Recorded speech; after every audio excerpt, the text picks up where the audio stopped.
Alright, finally an episode of Sliders all about Rembrandt. But anyway, first, a mini story about Quinn. Quinn is in jail! Again! But unlike on British America, this time it's for a crime he did not commit, but his double did. It was a minor crime of spray painting on a freeway overpass, but this is one of your typical authoritarian type worlds where a minor crime gets hit with a ridiculous penalty. An act of public defiance that spits directly in the face of the taxpayer. I have no choice but to sentence you to death by lethal injection. Been there, done that before, Judge, as long as I'm not sentenced to getting coffee. I appeal on the grounds that I believe the death penalty to be a cruel and unusual punishment. Appeal noted and rejected. Well, that's it then. You cooked your own goose, kid. Oh, the hell with it. I'm really not that good. It turns out this is speedrun court, so everything is just blown through as quick as possible to get the case out of the system. So, pretty much the opposite of the OJ trial that they're referencing with the Judge Ito lookalike here. 'Cause, you know, topical at the time. Don't you remember Prop 199, the Instant Justice Initiative? Where have you been? Another world! Luckily, the timer is set on dramatic convenience mode again, so Quinn gets to avoid insane justice. I also like that he does a completely unnecessary flip into the portal. He was telling the truth. Perhaps from now on, I'll actually believe my clients. Pfft, nah. Well, looks like the Dudley boys got control of the portal this time, and they put Professor Arturo through a table. And despite Rembrandt and Arturo both sliding after him, somehow Quinn comes out last. This is also one of the times the sliders land in the exact same spot they slid from, which of course is not always the case. Lucky for them. You'd have to assume too that the portal knows not to dump them directly into solid matter since layouts are gonna change from world to world. That's gotta be the coolest jailbreak of all time! I could care less about death sentences at this point. It's not like they could throw anything worse at me. I'm Quinn Mallory. What was that? Who in the hell was that? The team starts getting some strange reactions from randos as they pass by. Gentlemen, check your flies. Why was that the professor's first thought? You're here for the convention, right? The Crying Man convention at the Oakland Hilton. All the top Rembrandt impersonators are gathering there. So, the Crying Man was one of, if not the top musical act ever on this world, but he's believed to be dead. So, that's why all the reactions, though I don't know why people are acting like it's strange if there's a convention in town with a bunch of Rembrandt impersonators. Do you realize what this means? It means you're popular here. It means we can't be on our Earth. Ooh, major burn from Arturo. We may not have made it home, but we finally reached the Paradise Planet. I do love Remy being so elated that they landed on a world where he is the big time, and I also love Quinn having to walk around in cuffs. And sure, Quinn might have been on a world where Elvis was apparently still alive, but on this world, Rembrandt Brown is the king. It's not exactly my idea of paradise. Especially with how much we hated each other last episode for no reason. They break out a kind of sloppy Abbey Road reference, you know, one of the most over-referenced things in the world at this point. I guess instead of one being barefoot though, it's one being cuffed. Apparently, despite the fact that people know there's a Rembrandt impersonator thing going on, Rembrandt just looks too much like Rembrandt and draws a crowd. And this is going to be a little confusing once we see what Rembrandt actually looks like on this world. Well, what he looks like most of the time, anyway. Tears in my fro! I beg your pardon? I've got tears in my fro, 'cause I'm standing on my head over you. Will Sasso's back as Gomez Calhoun, and even though he's just checking in another Crying Man, he gets excited and starts singing Rembrandt's songs only when he enters. Tears in my fro. That was a single that I put out after I split from the Tops. Failed the chart. Yeah, it failed the chart. Actually, that makes no sense to me whatsoever. This is another one of those little details I like. Tears in My Fro was a song that our Rembrandt sang, but it wasn't popular on Prime Earth, where here it was a hit. Soon to be #1 for like, what was it, 9 weeks? 9 weeks? How sweet it is! Oh, yeah, how sweet it is. Platform shoes. The real king, he was much taller. I apparently don't even think you're that great of an impersonator, but I still freaked out over you compared to the others. Where did you learn how to do that? I do rather like Wade's non-answering of that. Jen, I am kicking your butt, Professor. We interrupt Skipper's Island to bring you a special bulletin. What? They might never have Skipper's Island on another Earth, and I'll never know how truly dumb the Skipper is in this version of the show. Mark Freelander, a tourist from Cincinnati, took a home video that may place his name alongside Zapruder in the annals of history. I've got tears in my throat. Wow, pretty good close-up for a crappy 90s handy cam. Guess they have advanced cameras quicker on this Earth. But hey, I'm glad these two have kissed and made up, though I'm not sure why Rembrandt being mistaken for his double on TV is a kissing moment, but sure. We then get a cameo from the singing act the Del Rubio triplets, who made a lot of appearances on TV shows around this point. They're performing for Rembrandt's former manager on this world, Captain Jack Brim, who tried to be Prime Remy's manager too. He begged me to take him on, swore up and down he would take me right to the top. Maybe I made a mistake.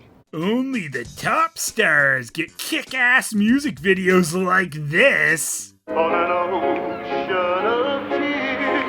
It's kind of great seeing the group get camp enjoyment out of the silly green screen Rembrandt surfing vid. And luckily, this one was not one of Prime Remy's songs. Gag me. Who wrote that tune? They also had to cut away before the wave footage really broke the realism of the video. We believe this man could be Jim Morrison of the Doors, and we have positively identified the fourth individual as Luciano Pavarotti. This is apparently just the world where they think everyone is a dead ringer for someone else, despite them not being a perfect match at all. Kinda like the two Rembrandts. They also apparently couldn't think of a singer for Wade to be. The girl in the video remains a mystery. Are you guys anybody? I don't know. Are we? No! Those people are animals. Well, I tell you this. Hey, wait. Despite Will Sasso's amazing dismissal of the gathering crowds, he is the one who leaked it that the Sliders were staying here, which makes Mr. Pavarotti very happy. Mr. Pavarotti. I am not Mr. Pavarotti. I am an Englishman, you blistering idiot! What are you infidel? I gotta go. I know people are supposed to be super excited about the crying man apparently rising from his grave, but they also are rip his clothes off excited about Pavarotti just being in town. You will call the police now. They are already there guarding the door. I haven't seen a crowd this worked up since Michael Jackson rejoined Public Enemy.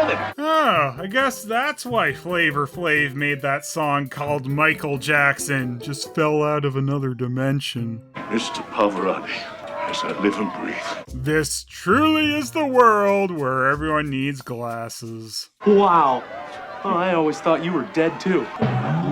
Mañana, 7 p.m. An audience of billions are going to tune in to see the triumphant return of the king in concert on all 4 networks and pay-per-view around the world. He made this deal before even meeting with the supposed Rembrandt? The promoters, they're going to fork over $1 million per song.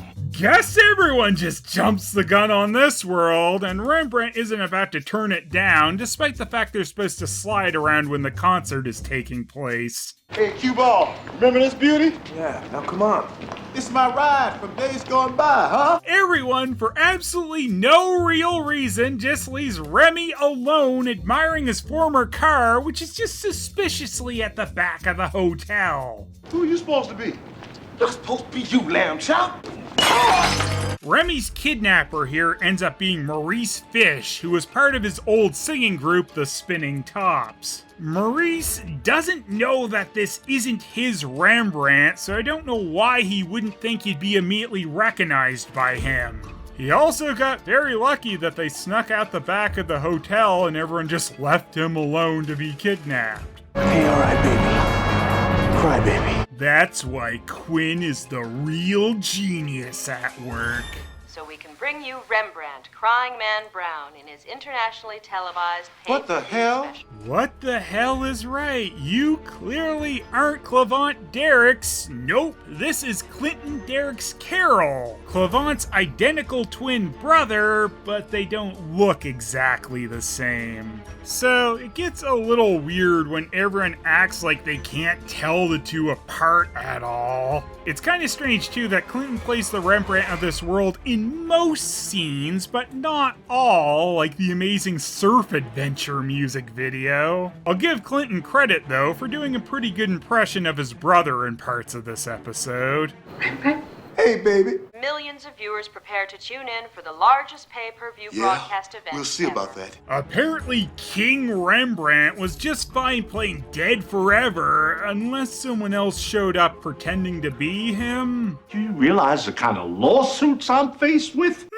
Another reason probably not to have set this whole thing up before you even met the supposed Rembrandt. I'm calling the cops. Hey, don't do that. Just remember that our kidnapper here, he's gonna contact us. Well, that's assuming that the kidnapper wants a ransom. They could just be crazed and it's a misery type situation over there. Which, yeah, it kinda is. I don't care what that guy says. I'm calling the cops. But think of the pay-per-view buys, Quinn! They could plummet! You can't tell me you don't know Maurice Fish when you see him. Maurice, I don't believe this. I don't believe this. Well, I guess it turns out Prime Remy should have actually remembered this guy too. I, Rembrandt Brown, acknowledge that Maurice Fish was the true brains behind the spinning top.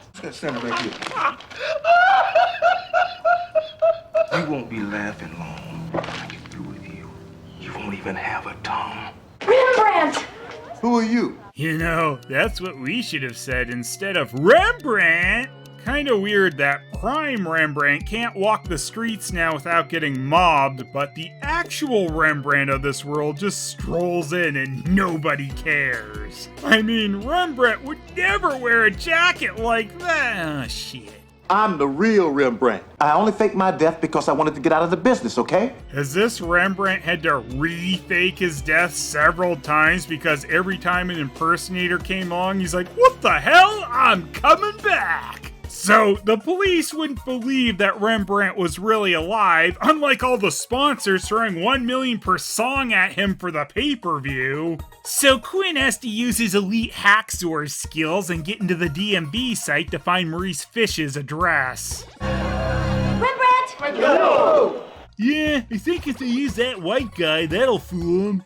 Really not sure why the team stopped by the concert hall when they already have the address for Mr. Fish. Lucky for them, I suppose, that Maurice likes to do several hours of taunting before actually doing anything. Put the razor down, Maurice. How the hell? How in the hell did I mistake him for you? And now, since they don't have to do any kind of effect here, they can have the two Rembrandts spin around and touch each other way more than two people ever really would. Wish I could do that with my doubles. You sure you want this? I'm telling you, that's all I ever thought of. You become me. I totally forgot. I was absolutely okay with someone else being me. I don't know why I came out of hiding. I love you guys, but my place is here with my music. And, you know, I think the show's gonna peak around season 2, and I really don't want to be the only original cast member left on a zombie version of the show. You definitely get Rembrandt considering staying here, but this is the third episode in a row where one of the sliders has had the thought of staying behind.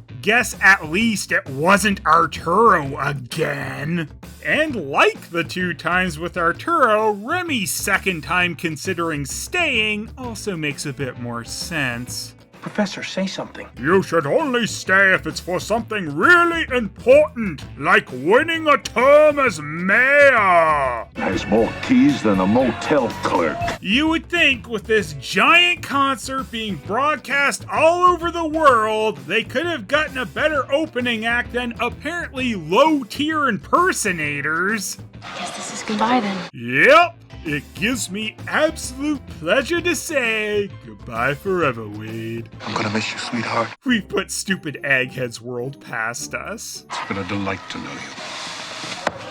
I take back all those things I said about everything being your fault. So, they do treat this like it could really be the end for Rembrandt's journey as a slider. And he gets a proper goodbye with everyone, which is nice because they sure as hell don't get that when Remy does part with every single one of these characters later. I think he's making a terrible mistake. You're an idiot. King Remy shows up as the Man in Black for no reason. Guess at least he tried to slightly disguise himself this time. But, you know, if you want the quiet life, stop hanging around. Hey, you know what? Maybe I could just have some little performances before Rembrandt Prime. You think you'd go for that? Nobody's gonna be looking for me as long as he's here. I don't think I could walk away from $1 million a song. $1 million a song. Well, you just screwed Remy over, Wade. It is a funny moment, though, that King Rembrandt decides to go back on everything when he hears the dollar amount. I'm saying double. 4 Rembrandts! Big round of applause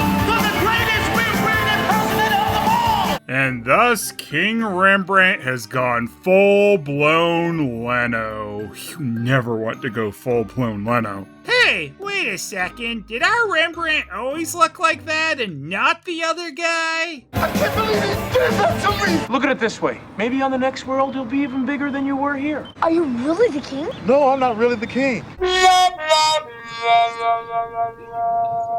At least we get free ice cream. Just don't! A world where Rembrandt became super famous is pretty much an idea that had to happen at some point on the show. And I did like that they gave real tension this time that he might be staying on this world. I do always remember, even as a kid, being confused by the other Rembrandt in this episode, though, and why they are acting like this guy who clearly was another actor was exactly the same. Clinton Derrick's Carol would be used 2 more times in Sliders as a Remy double, but never again to this extent. In his other appearances, he was just used when 2 Rembrandts would be on screen together. Just about any other time, it'd be Clavant, and they did manage to make it more convincing with their main shot that featured the 2 of them together in Great Fellas. I think the lighting, the fact that Clinton's Wade was more similar to his brother, and the hair being closer helped a lot. The biggest slide hole of the episode is Captain Jack and the promoters for agreeing to a $1 million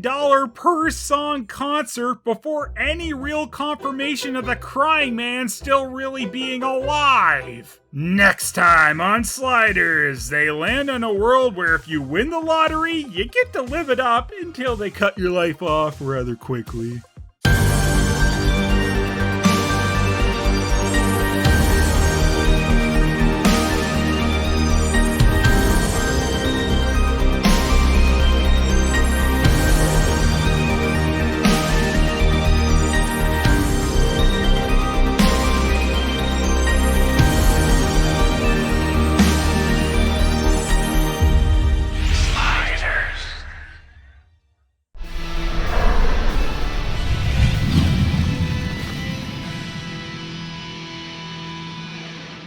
Let's dance.